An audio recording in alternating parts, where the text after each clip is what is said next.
Ao sair do Egito, carregando os ossos de José, a libertação ainda não estava completa. Faraó havia perdido seus escravos. Talvez ele tenha pensado, já que não me são úteis, melhor matá-los. A mentalidade utilitarista é assim. Se você não é mais útil, está descartado. Os filhos de Israel estavam encurralados entre o mar e um exército poderoso. Mas eles carregavam os ossos de José. Espere um pouco. Escondido atrás da expressão ossos de José Atzmot Yosef, está a declaração: Messias Yeshua vive. Ossos de José, 762. Messias Yeshua vive, 762. Explicando melhor, na língua hebraica, as letras são também números. Então, se olharmos para os números que correspondem às letras dessas duas equações, ossos de José e Messias Yeshua vive, veremos que sua soma corresponde ao mesmo valor, 762. Além disso, em hebraico, a palavra ossos significa essência. Isso acrescenta mais uma nuance ao texto. Ao saírem do Egito, os filhos de Israel carregavam não somente os ossos de José, não somente a sua essência, a essência da sua vida. Simbolicamente, eles carregavam a essência do próprio Messias. Além dessa intrigante conexão, Yeshua liga o gesto de Moisés ao levantar a serpente com a sua morte na cruz. Vejamos. E do modo por que Moisés levantou a serpente no deserto, assim importa que o Filho do Homem seja levantado. Nesse caso, a palavra serpente corresponde a Messias, pois ambas possuem o mesmo valor numérico, 358. 358, Messias, Mashiach. 358, serpente, Nahash. Aquele que foi levantado no madeiro não foi apenas um símbolo, tornou-se o antídoto definitivo contra o veneno. Aquele que assumiu a maldição transformou-se na própria cura. E quando até a matemática do hebraico confirma o que a tipologia bíblica já anunciava, então estamos diante não de coincidências, estamos diante da assinatura divina. Se você já acompanha o canal, sabe que esse não é um detalhe isolado. No episódio 2 da nossa série No Caminho de Emaús, exploramos exatamente esse método. O mesmo que o próprio Yeshua utilizou quando, começando por Moisés e pelos profetas, revelou que todas as escrituras falavam dele. E é isso que fazemos aqui. Lemos Moisés como os discípulos aprenderam a ler. Lemos os profetas como o judaísmo do primeiro século os entendia. Buscamos o Messias onde ele sempre esteve, nas entrelinhas da Torá. E hoje você vai descobrir por que os ossos de José não são um detalhe histórico, são um código messiânico. Se você ainda não me conhece, meu nome é Silvia Mazzoni e aqui estudamos a Bíblia a partir de suas raízes judaicas, históricas e linguísticas. Se você quer uma fé sólida, bíblica e profundamente enraizada nas Escrituras, você está no lugar certo. Então, prepare-se, porque o segredo que atravessou o deserto começa agora.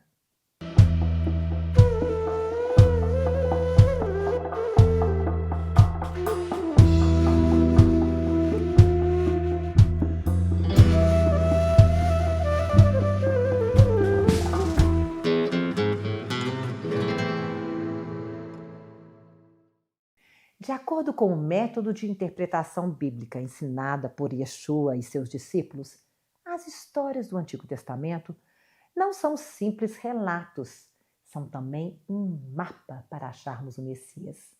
Jesus disse: Moisés escreveu a meu respeito. Moisés, portanto, escreveu a respeito de Yeshua quando Moisés levantou a serpente no deserto e quando o mar se abriu para o povo passar, levando os ossos de José. A Bíblia diz que o próprio mar viu a Deus. Com teu braço remiste o teu povo, os filhos de Jacó e de José. Viram-te as águas, ó Deus, as águas te viram e temeram. Moisés levantou o bordão, algo que pode nos lembrar a cruz, e o vento começou a soprar. Então Moisés estendeu a mão sobre o mar, e o Senhor, por um forte vento, Ruach, oriental, Kadim, que soprou toda aquela noite, fez retirar-se o mar, que se tornou terra seca, e as águas foram divididas. Os filhos de Israel entraram pelo meio do mar em seco, e as águas lhes foram qual muro à sua direita e à sua esquerda. O vento começou a soprar. Não é estranho que muitos se esqueçam disso? Moisés não levantou uma varinha mágica e o mar se abriu como no filme do Harry Potter. O vento soprou a noite inteira. Imagine uma corrente de vento tão forte que separou as águas. É claro que foi um milagre do Espírito, do vento Ruach de Deus. Explicando melhor, a palavra vento, Ruach, em hebraico, significa espírito. Então, dizer que o Espírito soprou é o mesmo que dizer que o vento soprou. Apesar de que nem todo vento é o Espírito de Deus, aquele vento vinha de Deus. Era o vento Ruach do próprio Deus. O vento sopra onde quer, ouves a sua voz, mas não sabes de onde vem nem para onde vai. Assim é todo que é nascido do Espírito. O Espírito soprou sobre as águas a ponto de dividi-las. Esse mesmo Espírito, esse mesmo vento, Jesus soprou sobre os seus discípulos. Disse-lhes, pois, Jesus outra vez: paz seja convosco. Assim como o Pai me enviou, eu também vos envio. E havendo dito isso, soprou sobre eles e disse-lhes: recebei o Espírito Santo. A tradição judaica, preservada no Midrash Rabbah, afirma que o Espírito do Rei Messias pairava sobre as águas desde o início da criação. O mesmo Ruach, o Espírito que ordenou o caos em Gênesis, é o que soprou sobre o mar, abrindo caminho para o povo. Mas o texto de Êxodo é ainda mais específico.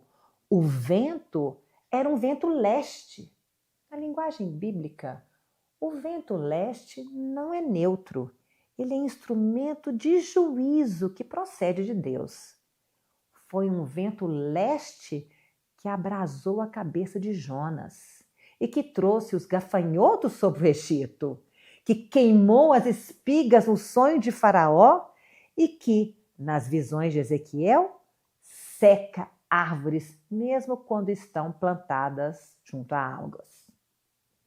O Espírito sopra, mas sopra sobre a autoridade do Pai. O mesmo Deus que redime com braço forte é o Pai que julga com o vento abrasador.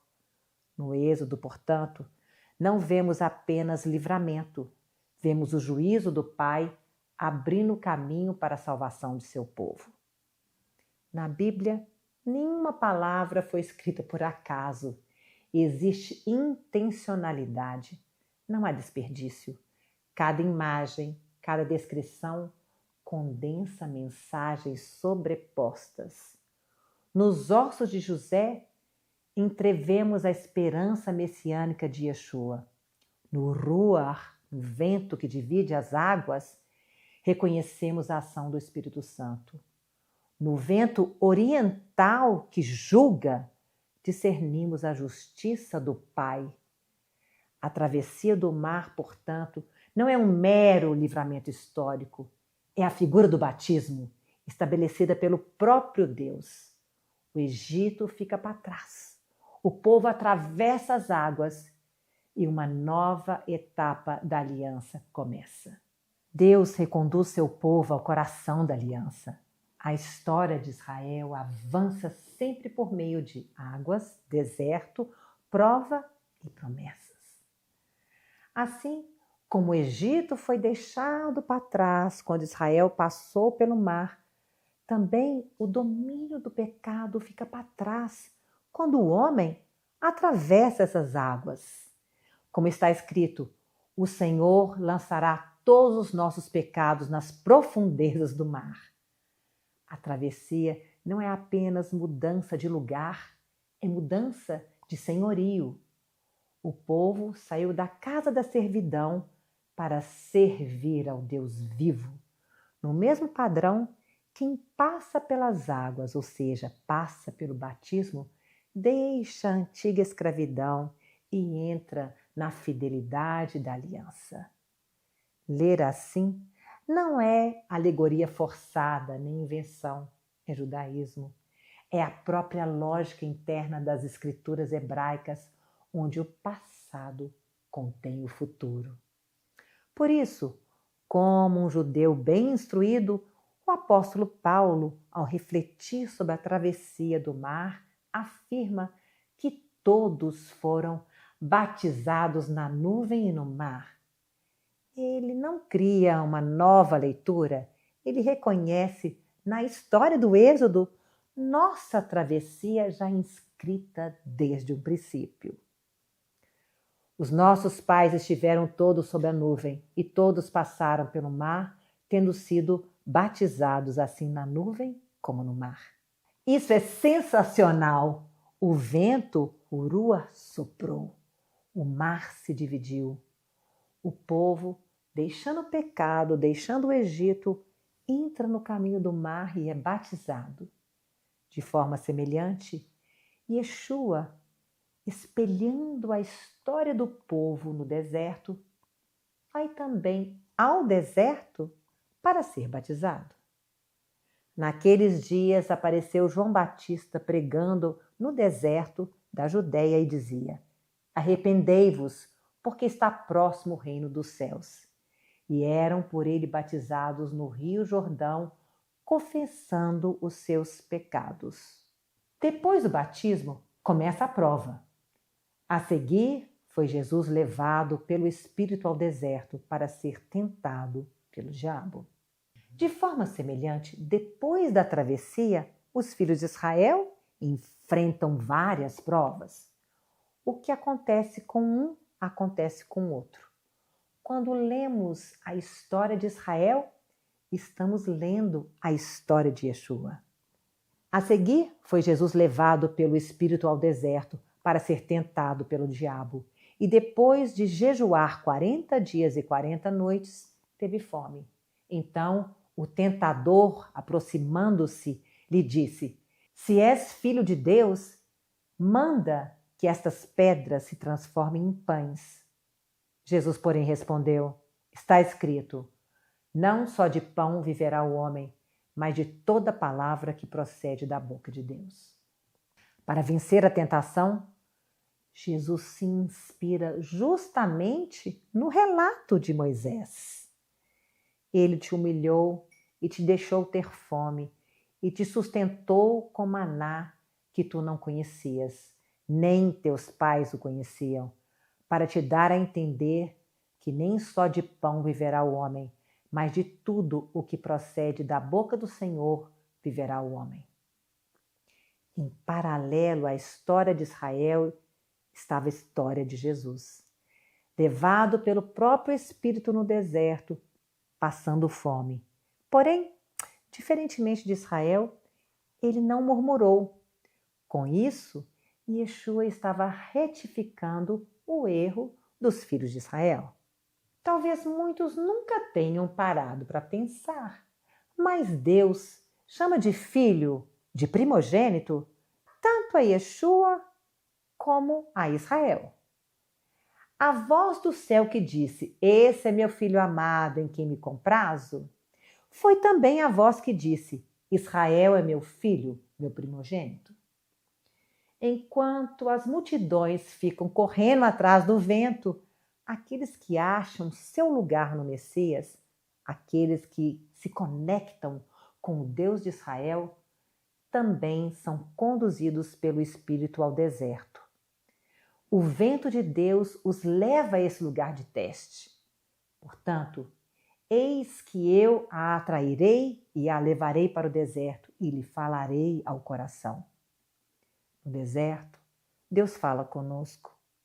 Se você se encontra no deserto, sinta o vento, ouça o Espírito e redescubra o caminho. Lehi Traot.